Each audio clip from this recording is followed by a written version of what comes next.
Hello friends, this is Shivam Vasanthi. Welcome back to my channel. Today I would like to talk to you about National Education Policy 2020. On 29 July, Central Cabinet has approved a version submitted by Dr. Kasturirangan and committee.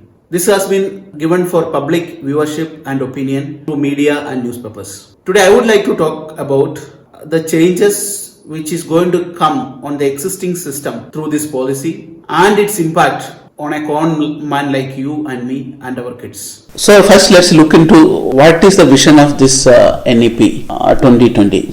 We are looking at creating a vibrant knowledge society by providing high quality education, which will actually develop a deep sense of respect towards rights, duties, constitutional values, bonding with own country, and create an awareness to each citizen at their early age about the roles and responsibilities in this changing environment. NEP is also developed to instill skills, values, and dispositions that support responsible commitment to human rights, also sustainable development and living, global well-being, and overall, the aim of this policy is to create truly global citizens in India by taking care of them from the adolescence age itself. So what are the changes which is being proposed as part of NEP for school education? I would also like to take you through some of the expected outcome of this policy. One major thing is universalization of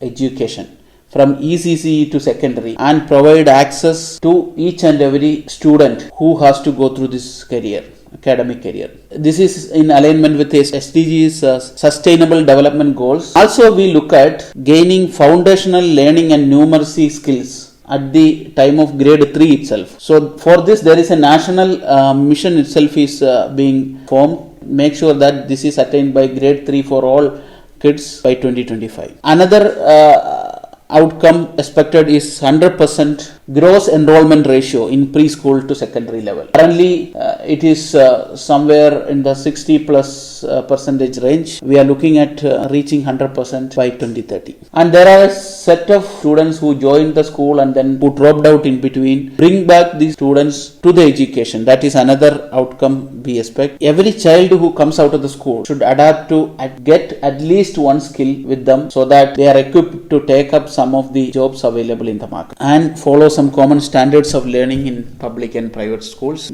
What is the basic change now being proposed for the primary education? As you see here on the left side, what you see, the column, is that the existing way of teaching students. It's called 10 plus 2. So it starts from the first standard, goes till 10 standard and plus 2 for the next 2 years, and so it starts from an age of 6 and then go till the age of 18. Now what change NEP is proposing in this is a transformation from 10 plus 2 to 5 plus 3 plus 3 plus 4. What is 5 plus 3 plus 3 plus 4? 5 years of foundational education, 3 years of preparatory education, 3 years of middle stage and 4 years of secondary stage. So basically the education will start at the age of 3 and go till the age of 18. And the government is aiming to give free access of education to each and every child in the country. Foundational education itself is divided into two parts. The first part is 3 years from age 3 to 6, where the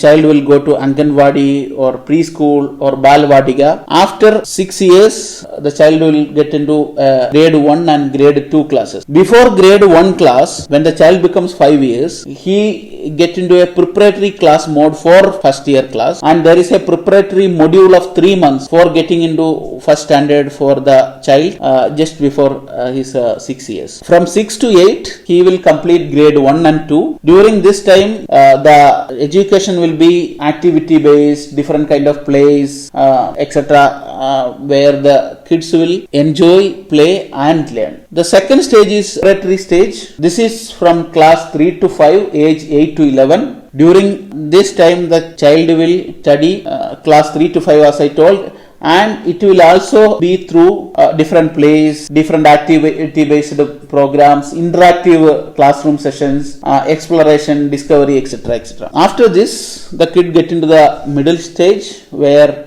he study from class 6 to 8. This is between age 11 to 14. During this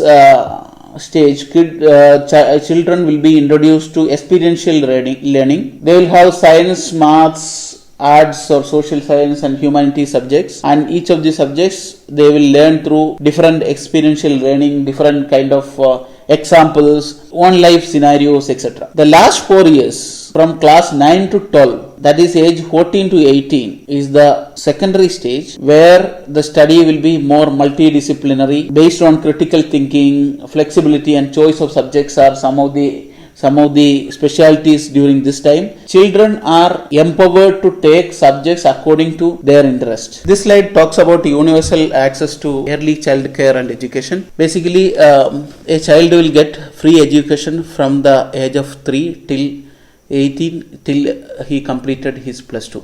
And it will be jointly carried out by Ministry of Human Resource Department. Now it will change to Ministry of Education, Women Child Department and Health and Family Welfare and Tribal Affairs. There will be a national curricular and pedagogical framework will be prepared by NCERT for this early childhood education. These are some of the ways which the policy look at to attain foundation literacy and numeracy by grade 3. There is a national mission which is being proposed to concentrate on this. Early learning, then play-based schools, book promotions, etc. are some of the ideas which is being proposed to get there. Now, how the curriculum is changed from today. Today we have each subject, there is an exhaustive curriculum which is being taught and learned. The exams are based on those subjects. But going forward, these subjects will talk about only core essential points. But the learning will be more on critical thinking, interactive classes and experiential learning mode,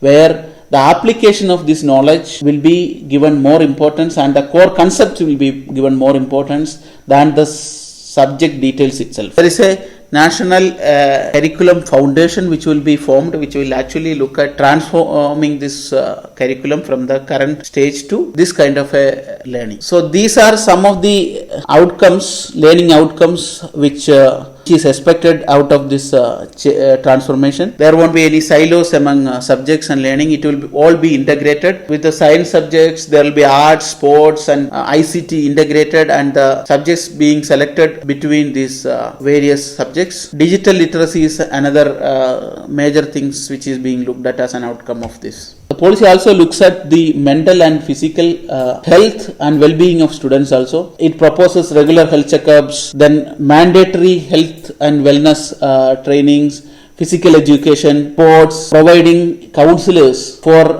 giving emotional support to the kids. Current structure of examinations are going to change drastically. Going forward, the exams will be conducted during the primary phase. It will be only on 3rd, 5th and 8th standard conducted by the school. And the exam also is not in a rote learning assessment. It will be more core competency, core concepts assessment, and how they are going to apply this knowledge in real life with some kind of examples. The assessment will be done in that way. And the results from this assessment, this is not for criticizing or ranking the students. The assessment results will be used for development of each of these child for their continuous progress and improvement. What is the change from during the secondary stage? Yeah, even board exams will become much more easier. Board exams will also look at the core competencies and application of knowledge. There will be board exams in 10th and 12th. Also, there will be 2 exams in an year. So even though you don't perform in one exam, you can also make sure that you perform in the next one which comes in 6 months. So how the assessment is done? There will be 3 levels of assessment: self-assessment, peer assessment and the teacher's assessment. In a progress card, all these 3 assessments will be mentioned. Progress card will be a holistic 360-degree report. It will reflect the progress and what are some of the unique strength of the learner. There will be an artificial intelligence based software which is being proposed to track the progress of the child and then propose his career options based on his strength areas. This National Testing Agency will be an agency for aptitude tests which will become to get into the higher class. Another major change that is being proposed is about multilingualism. The medium of instruction till 5 and preferably till grade 8 and beyond is proposed for as home language or the mother tongue or the local language. Now, what are the changes in schools? For schools, there will be a accreditation mechanism.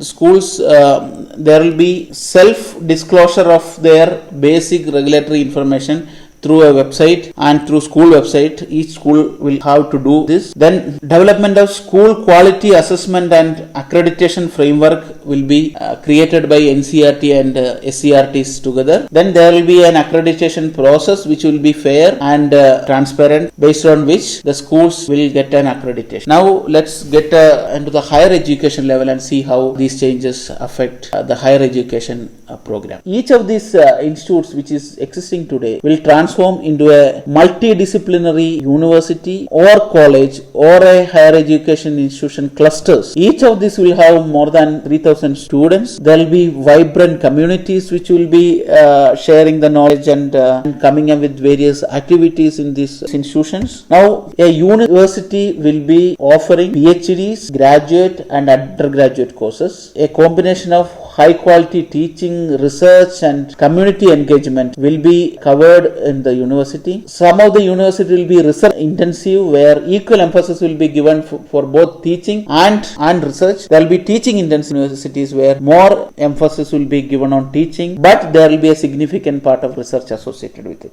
Then there is an autonomous degree granting colleges which will actually offer mainly undergraduate courses, and they will be smaller than the university, and they will also be autonomous and offer undergraduate degrees. Current affiliated colleges will be phased out in next 15 years. All these terms like deemed to be university, affiliating university, etc. will cease to exist. This will be replaced by a university. It will be either a university or a college. Coming to the autonomizing and accreditation of these higher education institutions, there will be a stage-wise mechanism to grant autonomy for these colleges through a very transparent system of graded accreditation. So colleges will be encouraged to attain certain minimum benchmarks which will make them eligible for attaining this accreditation. So each level of accreditations will have different type of benchmarks. So over a period, the college can move into an autonomous degree college, or it can be a constituent college of a university which will be fully a part of the university. The autonomous degree granting colleges can also transform into a research intensive or teaching intensive university through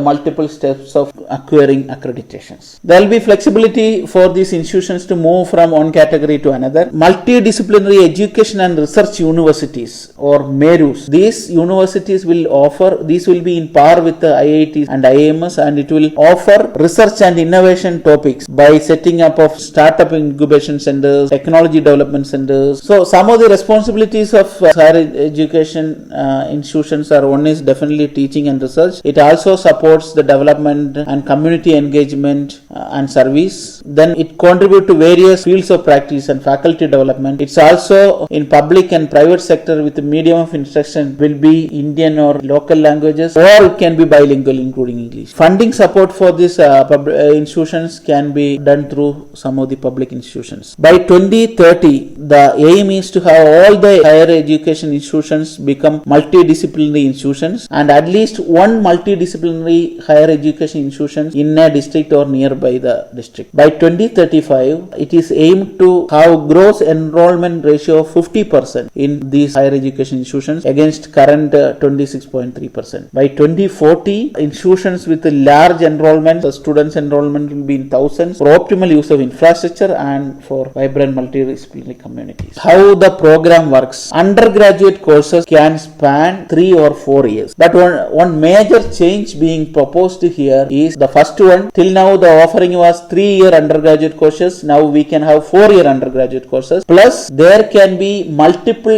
entry and exit into these courses. What does this mean? For example, for a undergraduate course of 4 years, if you exit on the first year, then you will get a certificate. If you exit on the second year, you will get a diploma. If you exit on the third year, you will get a bachelor degree. If you complete the 4 year, it will be bachelor plus a research. After 4 year bachelor plus research degree, the student can go for a PhD directly. Now another concept which is being proposed is academic bank of credits. If you do the course for 1 year in a university and drop out for some reasons, that credit will be stored in the academic bank of credit, and it can be used when you come back, continue study in another university if there is a memorandum of understanding between these universities. Coming to master program, so if you have done 3-year bachelor's degree, you can do a 2-year master program with the second year fully concentrate on research. If you have completed 4-year plus research program, then you will have only 1 year of master's program. The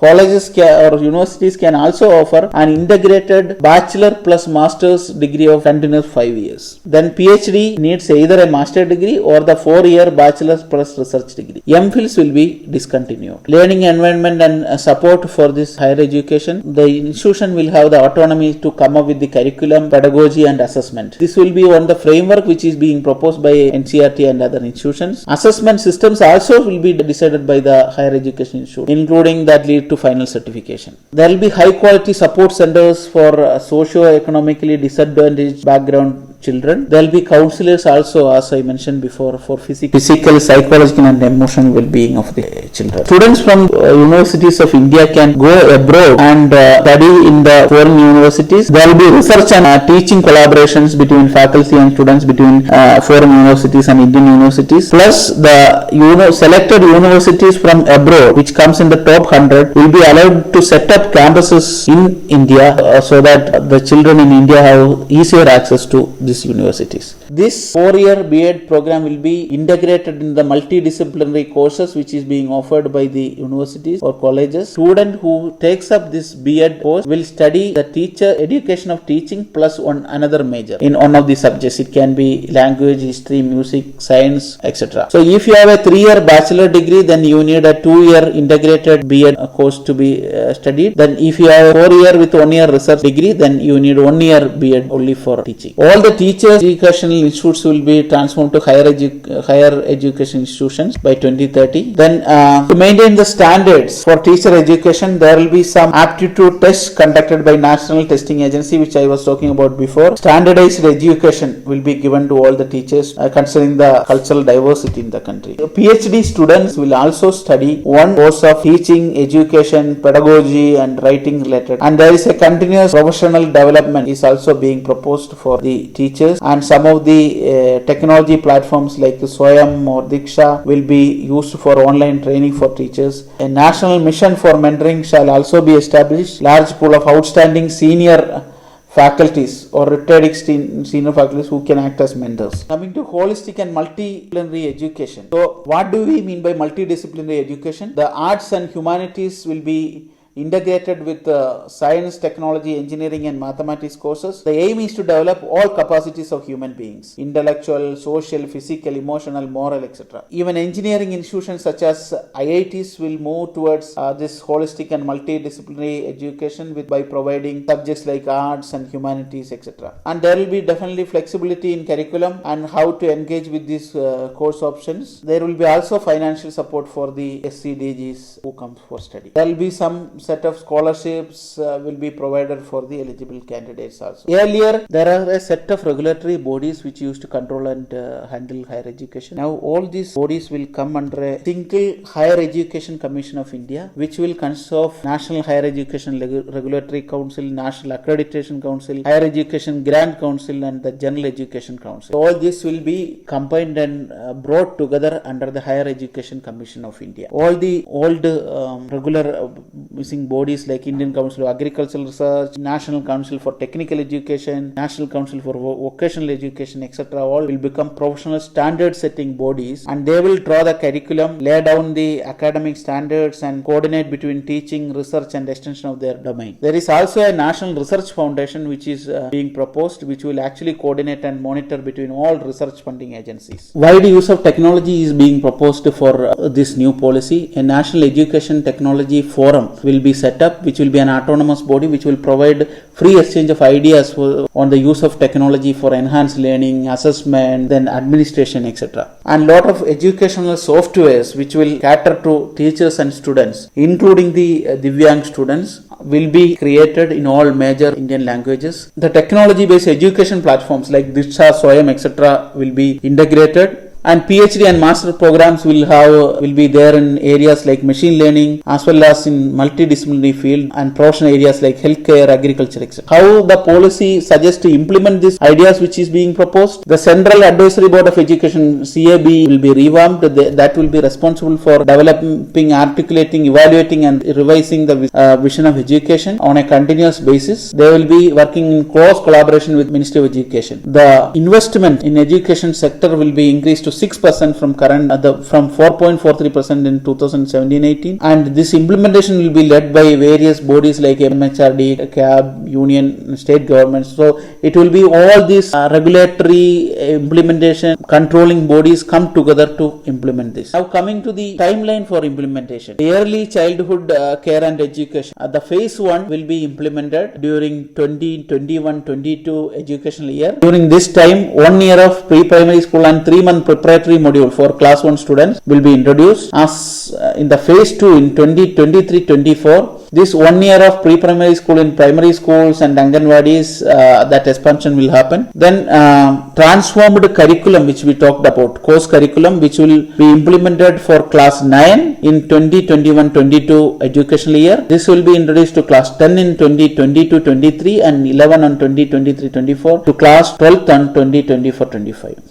The board exam pattern which is being discussed, the new type of board exam pattern which is discussed, that will be applicable from class 12 for the case of class 12 from 2024-25, for the case of class 10 from 2022-23. Academic bank of credit and multiple entry and exit points for the higher education. This will start 2020-21 year itself from now onwards, and it will start with IITs and central universities, basically institutions of eminence, and then spread to other institutions. So overall, this is about the new gist of the new Education Policy 2020, which is approved by the Cabinet on 29th of July. This addresses lot of drawbacks and challenges and issues which is being existed in the current system, but the implementation of this new policy is a humongous challenge because this is a complete transformation of the whole education system which is existing today. If it is rightly implemented, this will become the baseline for the next level of education and transformation of educational system in India. I hope you got a glimpse of changes which is going to come up now and how it is going to affect all of us. If you liked my video, please like, comment, and if you didn't subscribe my channel till now, please subscribe. Till I meet you again, this is Shivam Vasanthi signing off. Bye bye friends.